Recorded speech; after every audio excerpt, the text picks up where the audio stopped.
Bueno, vamos a ver hoy el cuarto canto del siervo de Dios. Recuerdan ustedes que hemos visto los otros tres. Todos han hablado proféticamente del Señor Jesús, pero con una exactitud impresionante. Todo esto fue escrito 700 años antes de que Él viniera a la tierra y naciera de María en Belén, pero se cumplió maravillosamente como estaba escrito, exactamente como estaba escrito. En el primer canto nosotros vimos la ternura y la potencia de Cristo. ¿Recuerdan? Ternura y potencia del siervo. Ternura en su primera venida, potencia en su segunda venida. En el segundo canto vimos la motivación del siervo y el propósito de Dios con la venida de él a la tierra. También muy claro en dónde tenía él los ojos, dónde tenía él la mirada mientras servía. No era en el fruto ni en el recibimiento que le hacían las personas, ni en el éxito, sino en que Dios fuera obedecido.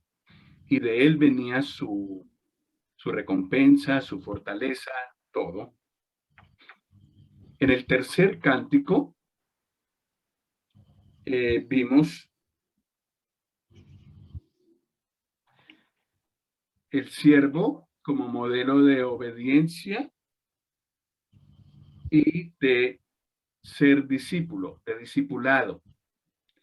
Una persona que aprende, un siervo que está dispuesto a aprender, que humildemente se pone bajo la disciplina de Dios día tras día, mes tras mes, año tras año, hasta cuando llega el momento en que Dios quiere ya usarlo como instrumento suyo. En todo eso hay una cantidad de huellas de él que nos dejó para que nosotros las sigamos. Como él es el modelo, pues entonces no tiene defecto y podemos con toda tranquilidad seguir sus pasos y aprender a ser siervos como él, caminar hacia la perfección en nuestro servicio para él. Bueno, hasta allí, hasta el canto número 3, no hemos hablado de lo que él hizo en la cruz. En realidad, lo dejamos en el pasado cántico en el pretorio, es decir, allá enfrente de Pilatos, al lado de los soldados, cuando hicieron con él tantas cosas, pero todavía no ha llegado a la cruz. Y la biografía completa del Señor incluye la cruz e incluye lo que hay después de la cruz.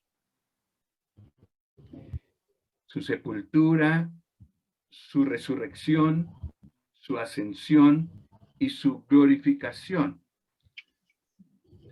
Y con estas cosas tenemos la biografía de él completa. Y los evangelios nos hablan de esto. Cada uno de los 4 evangelios hablan de eso hasta la resurrección. Y Hechos nos muestra al Señor Jesús ascendido al cielo y engrandecido por Dios. Entonces, todo lo que los evangelios y el libro de los Hechos nos pintan está resumido en estos 4 cantos del siervo, dichos 700 años antes de que ocurriera. Y eso es lo maravilloso de esta porción. Entonces, el canto número 4, el último de los 4, es como la cumbre de lo que hemos dicho en los otros tres. Y nos hablará del sufrimiento y de la gloria del siervo de Dios. En primer lugar, vamos a ver este canto, y empieza en el capítulo 52, versículo 13.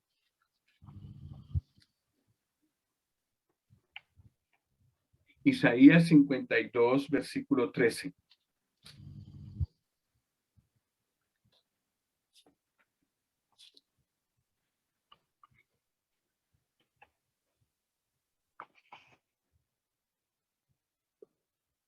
Pues así como la última canción que cantamos tenía 5 estrofas,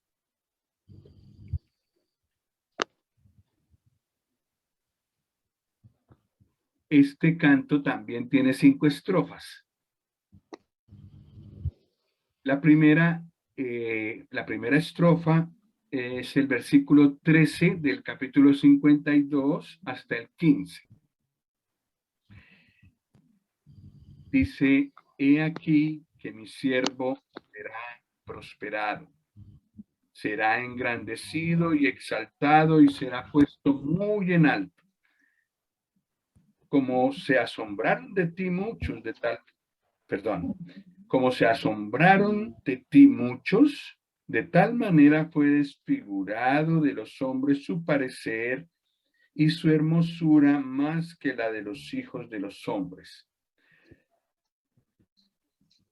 De la manera como se asombraron al ver su desfiguración, digamos, el versículo 15 continúa: así asombrará él a muchas naciones.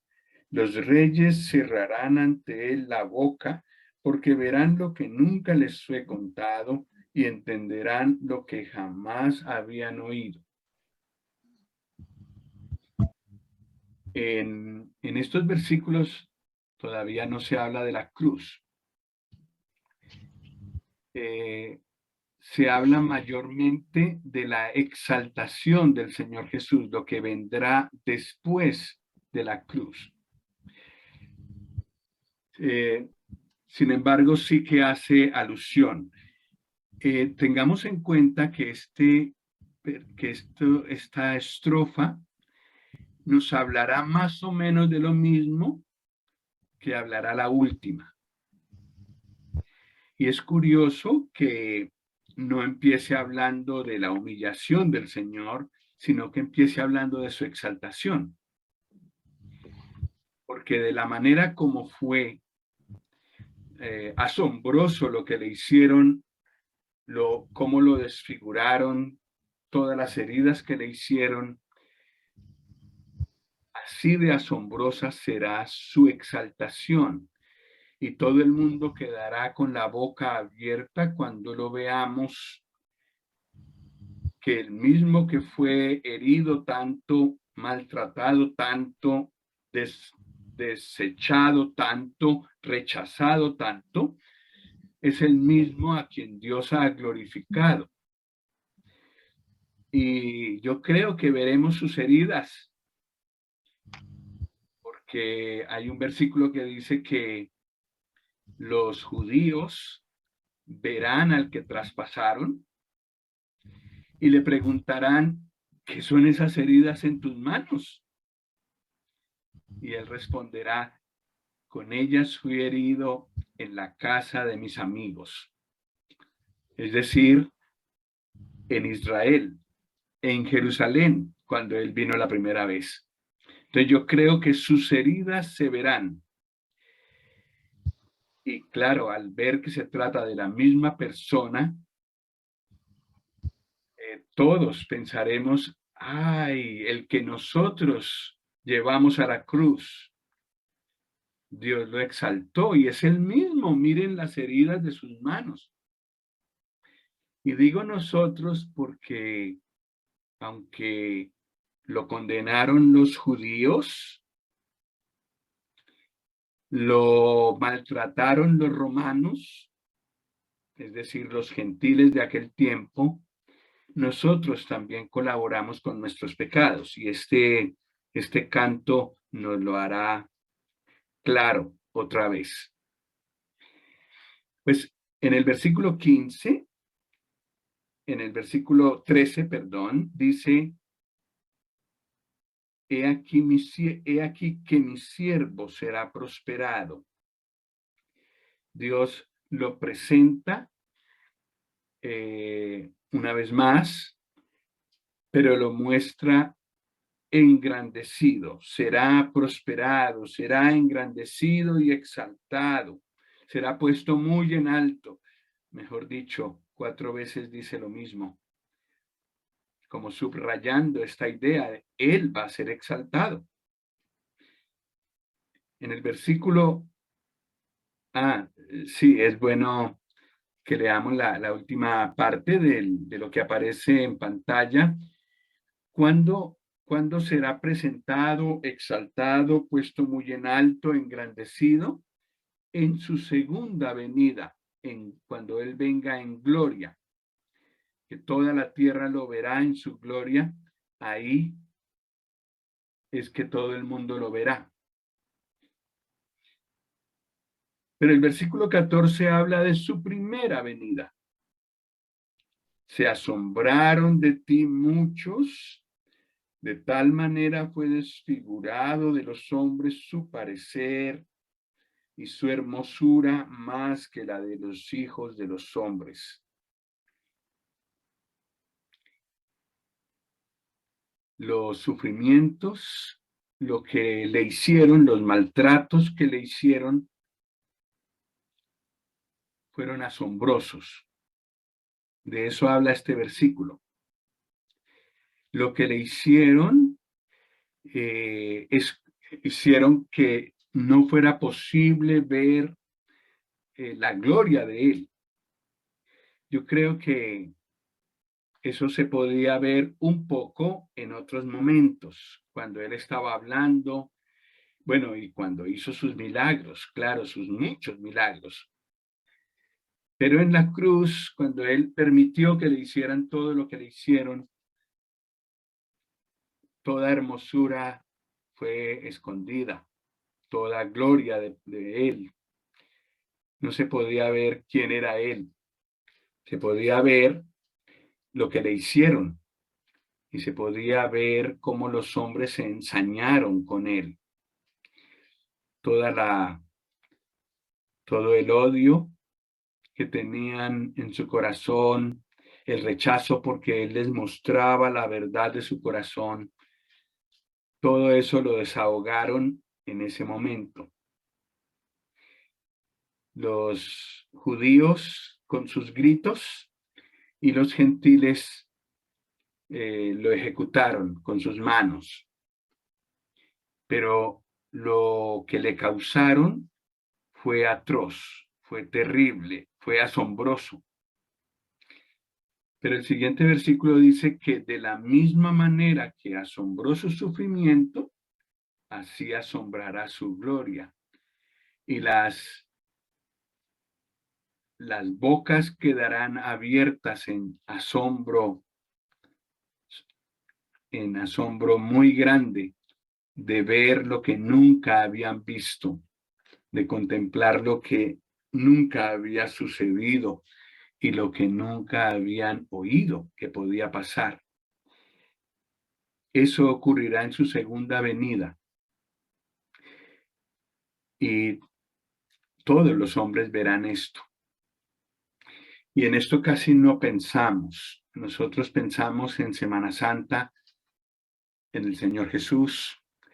Los creyentes, cuando nos reunimos los domingos en la Santa Cena, recordamos la muerte del Señor, pero recordamos poco esta parte, que la cruz no fue el final. Tampoco para nosotros, los creyentes, la cruz o el sufrimiento que estemos padeciendo en esta tierra es el final. Es solo el camino, pero el final es glorioso. El final es la gloria. Y el Señor Jesús, con su ejemplo, nos mostró esto.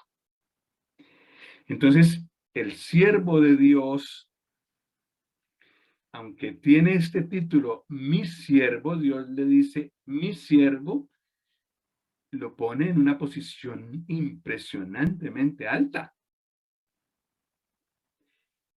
Y esta es una parte que nos faltaba, digamos así, en estas profecías de Isaías, y es este último canto el que nos proclama esa exaltación del Señor por, por su trabajo tan bien hecho. Vamos a la segunda estrofa. La segunda estrofa son los siguientes 3 versículos. Les vamos a leer. Capítulo 53, versículos 1, 2 y 3.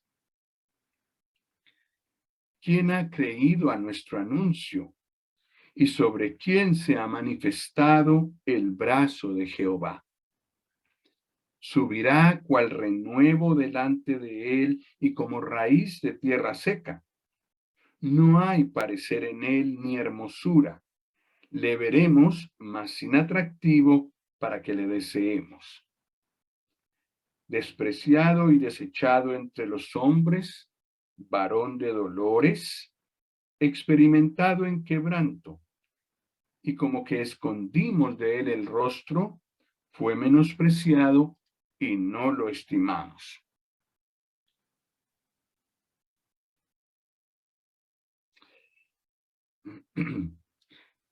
Aquí el tema cambia.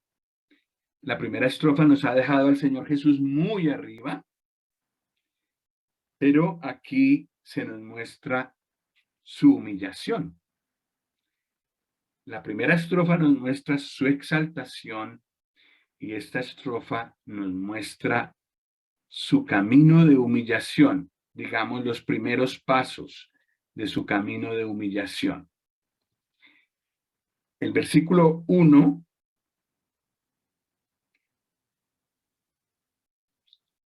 es muy curioso porque nos recuerda de qué manera el sufrimiento del Señor se vuelve válido para nosotros. ¿Para qué todo ese sufrimiento, todo ese dolor? Es para el que cree en él. ¿Quién ha creído en nuestro anuncio? Dice el profeta. ¿Sobre quién se ha manifestado el brazo de Jehová? La persona que cree en el Señor Jesús en el sentido de rendirle la vida a Él, no sencillamente de creer que Él vino y que históricamente está comprobado que Él vino, sino el que le entrega la vida a Él. El que cree eso, sobre él se manifiesta el brazo salvador de Dios. Dios lo salva. El brazo salvador de Dios, digamos así, la potencia salvadora de Dios está encarnada en el Señor Jesús, en el siervo. Y cada persona que le rinde la vida a él, sobre él se manifiesta la salvación de Dios, toda la potencia salvadora de Dios, o para decirlo con esas palabras tan hermosas de este canto, el brazo de Dios lo salva. Se cumple en esa persona el propósito por el cual el Señor Jesús vino. Y esto es muy personal. Por eso dice, ¿quién? ¿Quién ha creído en nuestro anuncio? ¿Sobre quién se ha manifestado el brazo de Jehová? El versículo 2 habla de un renuevo, es decir, de un brote que sale de un árbol que ha sido cortado. Y eso nos recuerda que el Señor Jesús vino en un tiempo en el que no había reyes en Israel, estaban bajo el yugo romano, estaban bajo el imperio romano, Pero con él, con el Señor Jesús, el, el linaje real de David volvió a salir, volvió a mostrarse. Muy en debilidad, normalmente un renuevo es pequeño, pero se vuelve fuerte con el tiempo. Entonces nos habla de que el Señor Jesús fue descendiente de David. O sea, nos habla de su humanidad. Aunque Él es Dios, Él también nació como hombre y como con una madre como nosotros. Vino aquí como una raíz de tierra seca, como la raíz está bien enterrada en la tierra. Entonces es de aquí. Nos habla de que el Señor Jesús nació aquí. Inclusive en el vientre de María cumplió el tiempo de gestación de cualquier otro ser humano.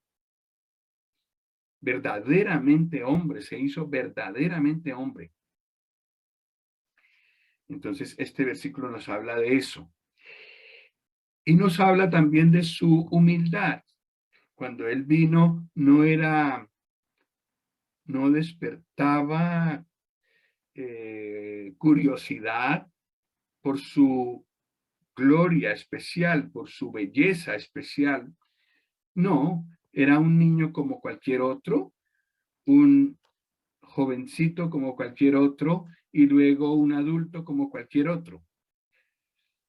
Salvo, yo creo, la belleza que da la pureza, porque sí es verdad que el pecado degenera y una persona que a sus 30 años ha tenido una vida de pecado, de, eh, digamos, de desenfreno, pues a los 30 años se le nota. Mientras que una vida sana hace que uno a los 30 años esté verdaderamente en la flor de la vida y esté floreciente. Pues el Señor Jesús, eso se debió ver en él, pero nada especial. Le veremos más inatractivo, no especialmente notable su apariencia.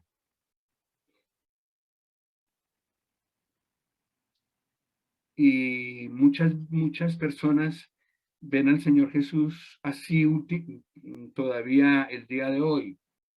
¿Qué tiene Él que mostrarme más que cualquier otra persona? Más que cualquier otro filósofo, más que cualquier otro pensador, más que cualquier otro revolucionario. Aún algunos lo tildan de ejemplo de anarquismo y de revolución, pero uno entre otros. Se nota que el Señor Jesús no impresionó cuando vino en humildad la primera vez, no impresionó. Y por eso, aún el día de hoy, solo los que exploran un poco su personalidad, estudian un poco lo que la Biblia dice, empiezan a ver todas sus glorias, todas sus hermosuras, todas sus excelencias. Pero si no, él pasa desapercibido.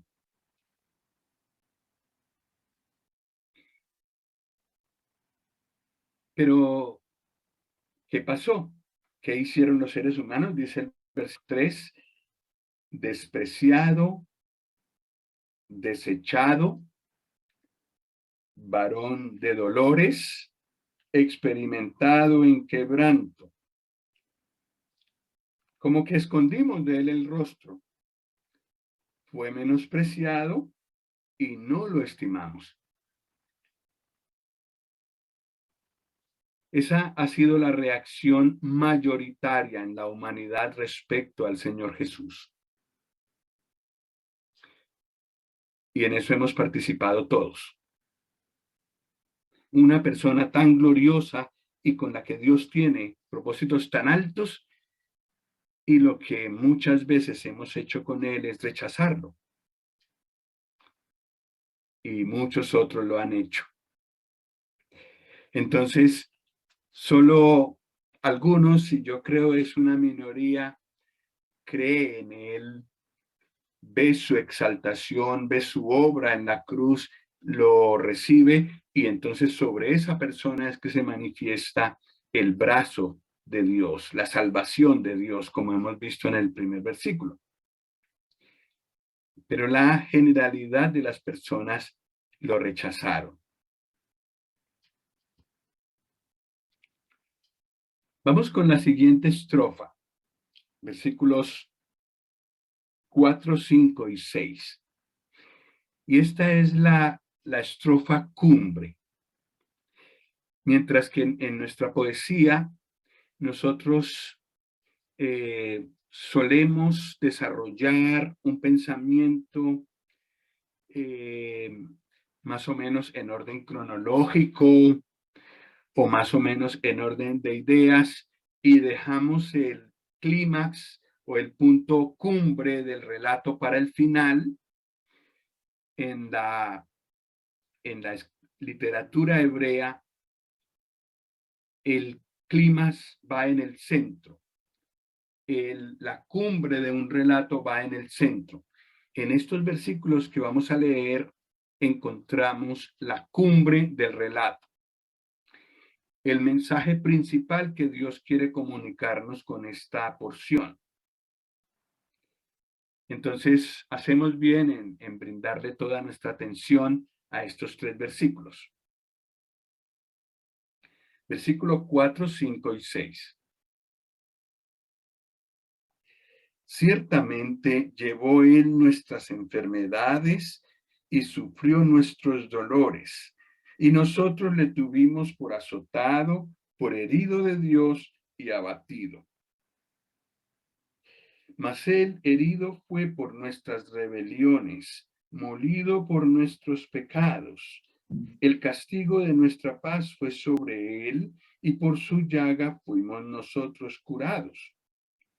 Todos nosotros nos descarriamos como ovejas, cada cual se apartó por su camino, mas Jehová cargó en él el pecado de todos nosotros. Estos 3 versículos se podrían leer de la siguiente manera, cada uno de nosotros. Y les ruego su atención si aquí estamos en la parte cumbre del canto. Podríamos leerlos así. Ciertamente llevó él mis enfermedades y sufrió mis dolores. Nosotros le tuvimos por azotado, por herido de Dios y abatido, mas el herido fue por mis rebeliones, molido por mis pecados. El castigo de mi paz fue sobre él, y por su llaga fui yo curado. Todos nosotros, yo también, me descarrié como oveja, me aparté por mi camino, mas Dios cargó en él mi pecado. Y cada uno de nosotros puede leerlo así. Tranquilamente puede leerlo así, porque nosotros es sencillamente yo más tú. Entonces se puede leer así o se puede leer con tú. Mas Dios cargó en él tu pecado. Entonces, este es el mensaje principal de los cantos.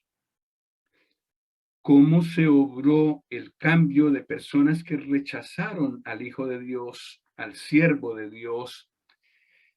Cómo se opera el cambio para que esas personas sean salvas de su pecado, de haber rechazado frecuentemente al Señor Jesús. Entonces, por eso esta porción es tan importante. Aquí ocurrió el cambio. Él cargó mis pecados y Dios lo castigó a él, le castigó a él mis pecados. Y el que cree eso, recibe salvación. El que cree, como ya hemos dicho, no solamente con la cabeza, sino con la vida, le entrega la vida. En esta estrofa, entonces Dios carga el pecado en su siervo.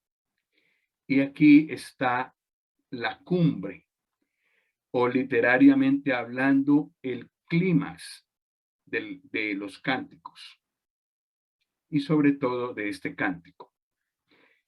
El versículo 4 nos muestra que el Señor sanó a muchos, que lo sabemos, ¿no? En los evangelios hay muchas evidencias, muchos ejemplos. Él sanó a muchos. Tomó él las enfermedades de las personas. Los siguientes versículos nos dirán que hay una enfermedad mayor que él tomó, la enfermedad del pecado. Pero aquí en este versículo están incluidas todas las enfermedades que él sanó y las que nos ha sanado después de que él subió a los cielos. La gente le tomó como herido de Dios. Dios lo desamparó y se lo gritaron en la cara cuando él estaba colgado en la cruz. Se confió en Dios, líbrele él, líbrele ahora. Pero no viene a librarlo. Si ve, Dios lo desamparó. No era cierto lo que él decía. Lo tuvieron como herido de Dios. Sin embargo, él fue herido, molido, castigado y llagado. Estoy resumiendo los 4 verbos que se refieren a él, o mejor dicho, los 4 participios que se refieren a él en el versículo 5. Él fue herido por nuestros pecados, herido, por nuestras rebeliones, molido por nuestros pecados, castigado por nuestra paz y fue llagado para que nosotros fuéramos curados. Entonces, en este versículo se habla de él y se habla de nosotros. Nosotros colaboramos con rebeliones y pecados. Y recibimos, a causa de que él cargó nuestras rebeliones y nuestros pecados, recibimos paz y curación. El castigo de nuestra paz fue sobre él y por su llaga fuimos nosotros curados.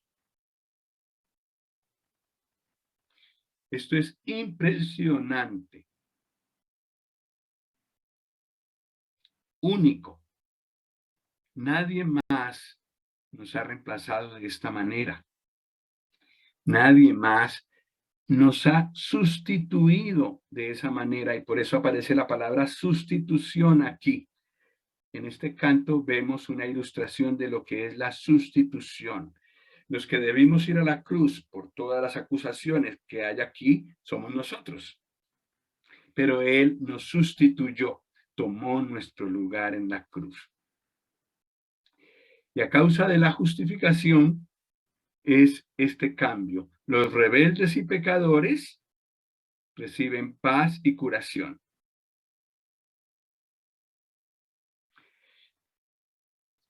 Y el versículo 6 habla de nosotros primero y después de él. ¿Qué pasó con nosotros? Nos descarriamos y nos apartamos del camino correcto. Pero él recibe de parte de Dios el pecado de todos nosotros.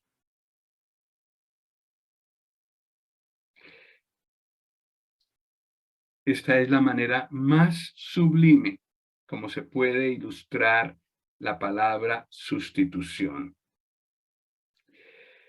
Personas que merecen condenación son reemplazadas por el que nunca hizo maldad, por el que nunca se rebeló, para que los rebeldes y pecadores reciban salvación, reciban perdón, reciban, ¿qué más dijimos arriba?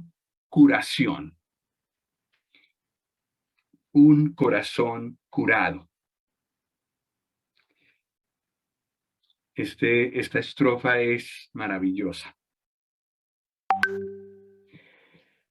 Vamos con la siguiente. La siguiente estrofa, versículos 7 al 9. Angustiado él y afligido, no abrió su boca.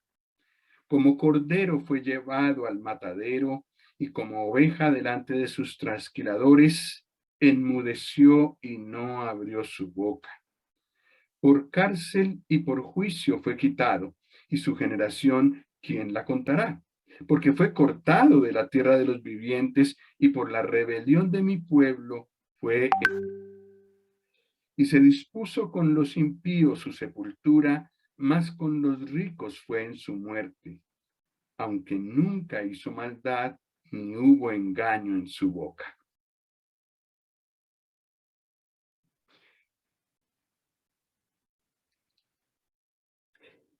En la estrofa anterior, Dios trata con el siervo.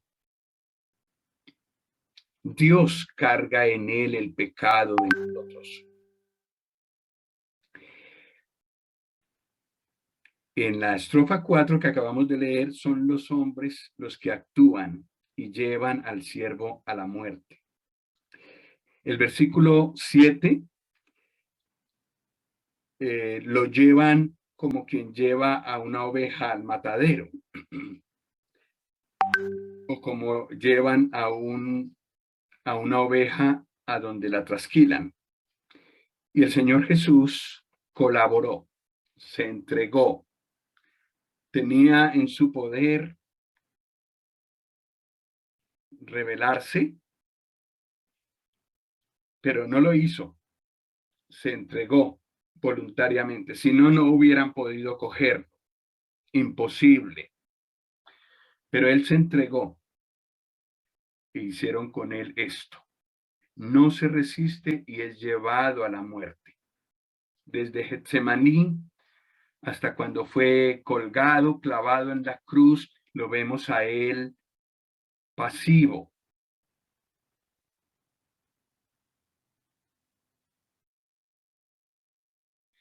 Permitiendo que las personas que él había creado y cuya respiración él sostenía, pusieran sus manos sobre él. Impresionante. El versículo 8 dice que él fue llevado a la muerte,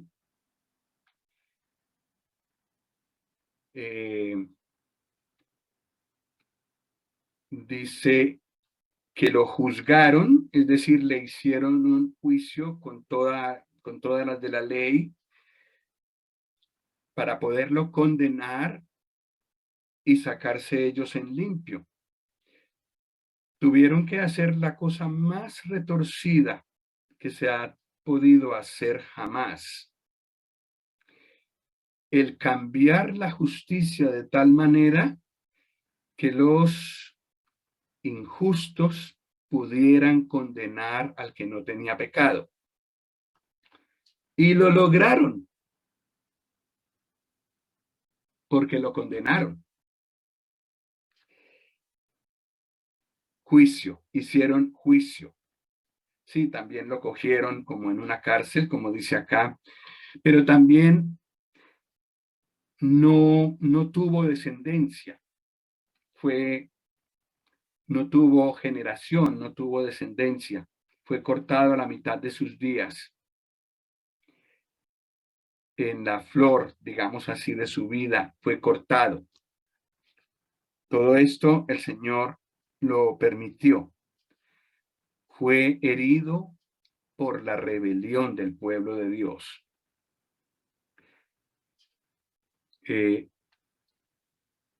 Impresionante. La Dios permitió que las personas hicieran todo eso con él.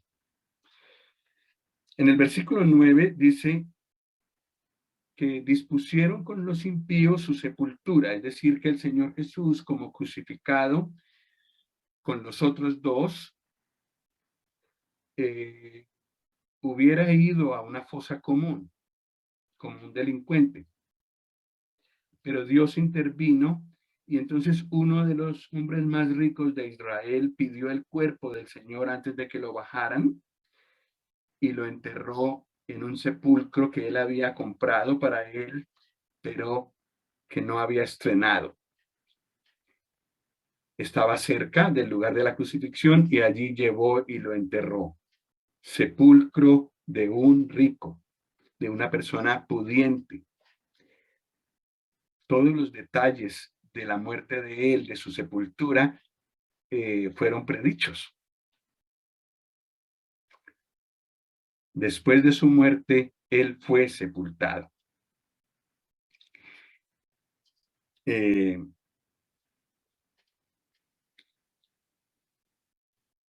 Pues el Evangelio es las buenas noticias de salvación de Dios, incluye esto, incluye que el Señor Jesús murió por nuestros pecados, pero también incluye que Él fue sepultado, y aquí está incluido.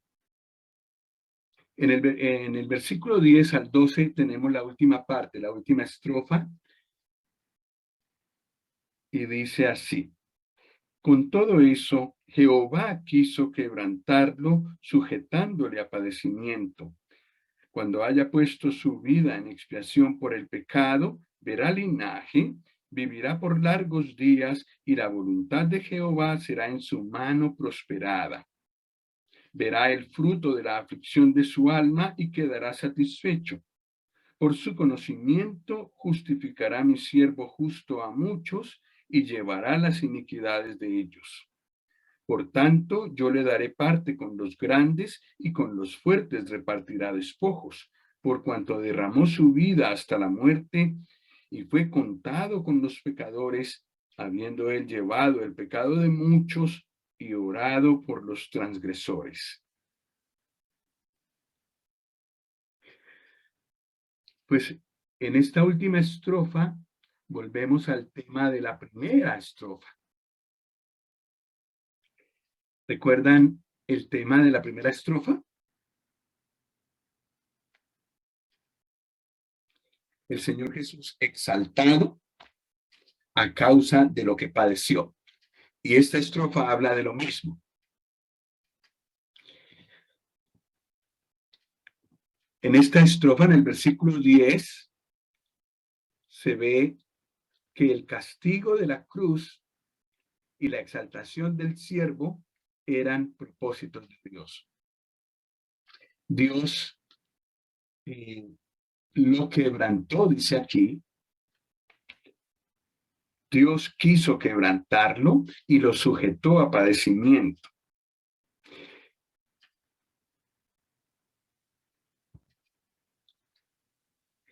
Recordamos que, sobre todo en el segundo canto, cuando todo iba mal, el siervo volteó a mirar a su Dios. Al fin y al cabo, él no estaba en la tierra primeramente por los hombres, para salvarlos, para ayudarlos. Estaba en primer lugar para Dios, para obedecer a Dios. En la cruz también ocurrió lo mismo. La razón más importante por la que el Señor Jesús se entregó a la cruz fue para cumplir el propósito de Dios, para obedecer a Dios. Y en realidad Dios usó a los hombres para quebrantarlo, es decir, para castigarlo. ¿Y por qué para castigarlo? Porque estaba cargado con nuestros pecados. Esa parte los hombres no la vieron, que el Señor Jesús fue cargado con nuestros pecados. Esa parte no la vieron los hombres que estaban allí alrededor. Lo sabemos por revelación de Dios. Y Dios lo quebrantó a causa de nuestros pecados. Pero cuando haya puesto su vida en expiación por el pecado, verá linaje, vivirá por largos días y la voluntad de Jehová será en su mano prosperada. Es decir, después de haber padecido en la cruz, vino la gloria. El Señor Jesús murió, resucitó y nunca más volverá a morir. Vive para siempre y ahora está sentado a la diestra de Dios. Cuando puso su vida, después de poner su vida, de haberse sometido al castigo de Dios por nuestros pecados, Dios lo exaltó. Pero aquí también se menciona una palabra muy interesante, la palabra expiación. Cuando haya puesto su vida en expiación por los pecados. Expiar es una palabra muy interesante. ¿Qué pasa? ¿Qué pasa con los pecados cuando uno los comete? Quedan en uno. La única manera de quitarlos es mediante derramamiento de sangre. Y por eso era que en el Antiguo Testamento se llevaba un animal, se degollaba y entonces el pecado quedaba cubierto con esa sangre y perdonado. Con el Señor Jesús pasó lo mismo. Con su sangre, Él cubre y quita nuestros pecados. De tal manera que cuando Dios me mira a mí, que como creyente le he entregado mi vida a Él, no ve pecados. Eso es expiación. Cuando haya puesto su vida en expiación por el pecado, cuando lo haya quitado de nosotros los pecadores, Dios lo exaltó. Después de eso, Dios lo exaltó. Maravilloso.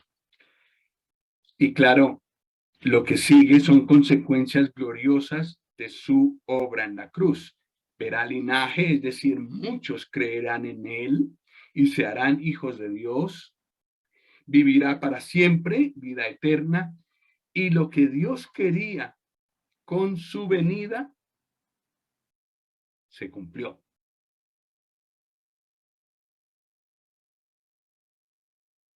Dios quería salvar personas, salvar pecadores indignos que lo habían rechazado, que estaban en el problema de su pecado, condenados por todas partes, y los salva.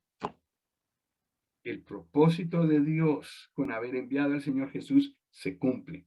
El propósito de Dios con haber enviado a este siervo se cumple. Y esto es maravilloso. El versículo 11 dice, habla del siervo mismo y dice, verá el fruto de la aflicción de su alma y quedará satisfecho. Qué cosa más bonita. Dios quedó satisfecho, ya lo hemos visto, pero ahora el siervo mismo queda satisfecho. Cumplió lo que Dios quería que cumpliera. Verá el fruto de la aflicción de su alma y quedará satisfecho. Verá muchos que habrán creído en él y quedará satisfecho. Personas por todas partes del mundo que han creído en él y le han rendido la vida a él, viven para él por todas partes del mundo. Aún hoy en día sigue habiendo personas que le rinden al Señor la vida. El propósito de la humillación del Señor se está cumpliendo, se sigue cumpliendo. Y nada ocasiona tanta fiesta en el cielo como cuando un pecador se arrepiente y recibe este perdón que vino a traerle el siervo de Dios. Satisfacción del siervo. Por su conocimiento, sigue diciendo, justificará mi siervo justo a muchos y llevará las iniquidades de ellos. Aquí aparece otra palabra muy hermosa, la palabra justificación. El justo, el que no cometió ningún pecado, el que no hizo nada incorrecto jamás, regala su justicia, su perfección a los que creen en él. Entonces, una persona que cree en el Señor Jesús, que le entregue la vida, que le entrega la vida a él, Dios no solo busca y ve que no hay pecados en él, ya le fueron quitados, sino que también lo ve como si nunca hubiera pecado. Esto es impresionante. Y el libro de Romanos necesita como 6 capítulos para explicarnos este milagro de la justificación. Es un milagro impresionante. Que Dios vea a un pecador no solamente limpio de pecados, sino también como si no hubiera pecado nunca. Esto es increíble. Mejor dicho, solo es creíble cuando uno ve al siervo de Dios, el Señor Jesús. El Señor Jesús llevó los pecados de los que han sido justificados, declarados justos, como hemos visto. Esta es una confirmación de lo que ya nos ha dicho este canto varias veces. Y la última estrofa habla de la recompensa que recibirá el siervo de parte de Dios. Dice Dios, yo le daré parte con los grandes y con los fuertes repartirá despojos. Y ahí hay una expresión muy bonita que por amor al tiempo no vamos a leer, pero en Juan 17, una expresión muy bonita que el Señor Jesús usa para referirse a los creyentes es, hablando con su Padre, los que me has dado. Como el trofeo de triunfo del Padre para con el Hijo que ha hecho su obra en la cruz perfectamente, es todos esos creyentes. Y en cierto momento dice el Señor Jesús, he aquí yo y los hijos que Dios me dio. Entonces, Dios lo recompensó, dándole una cantidad de creyentes. Y yo como creyente soy un regalo que el Padre Dios le dio al Señor Jesús. Le recompensó por su obra hecha en la cruz. ¿Por qué? Y aquí está resumido el canto, porque Él derramó su vida hasta la muerte, voluntariamente. Las heridas y todo eso se lo hicieron otros, pero el derramar su vida lo hizo Él voluntariamente, Él activamente lo hizo hasta la muerte. Fue contado con los pecadores. Allá en la cruz, las personas veían 3 pecadores, 3 delincuentes. Nosotros sabemos que no era así, el del centro era puro, justo, pero fue contado por la gente como un pecador más. Habiendo él llevado el pecado de muchos y orado por los transgresores. Oró por sus verdugos. ¿Recuerdan? Padre, perdónalos porque no saben lo que hacen. Oró por los transgresores. Conclusiones. Porque aquí terminamos este tema, esta serie de 4. El siervo de Dios es de vida y claramente presentado por Dios en sus 2 venidas, humillación y exaltación. El Señor Jesús vino la primera vez en humildad, pero vendrá una segunda vez en gloria. Nadie podrá ponerle mano a él en su segunda venida. El propósito final de Dios con él era que llegara a la gloria final, pero pasando por la cruz.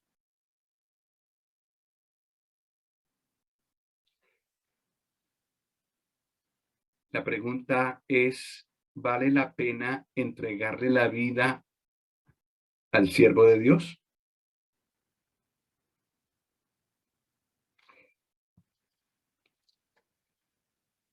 Yo le agradezco al Señor que me concedió hacer esto. Entendí que a Él, tan glorioso, tan grande, tan majestuoso como es, vale la pena entregarle mi vida por completo. Y pues no he podido entregarle todos los aspectos de mi vida todavía, pero estoy en eso. Pero sí reconozco que en sus manos todo aspecto de mi vida está en buenas manos, está en las mejores manos, mejores que en las mías. Y todos, por supuesto, tenemos la invitación a decir lo mismo, pero es claro, muy personal. El creyente reinará con él. De eso no nos habla, no nos ha hablado el canto, pero es verdad. El camino que él siguió es el camino que nosotros también seguimos. En este momento hay sufrimiento, hay dolor. Si sube un presidente inconveniente o contrario a la fe de los cristianos, sufriremos más. Pero el final no es el sufrimiento. El final es la gloria con él. Pues tengan la bondad de disculparme que se me fue un poco más largo el tiempo de lo previsto. Les agradezco mucho la atención. Ustedes recuerdan que esta porción la vimos hace tiempos. Hay un video, uno de los primeros videos que subí fue sobre este tema, pero es muy emocionante, es muy conmovedor para mí y tal vez por eso se me fue un poco más de palabras esta vez. Me disculpan, pero que el Señor nos ayude, nos dé la claridad y a todos nos conceda la experiencia de entregarle la vida a Él y de vivir con Él. La experiencia insuperable de vivir con Él. Muchas gracias.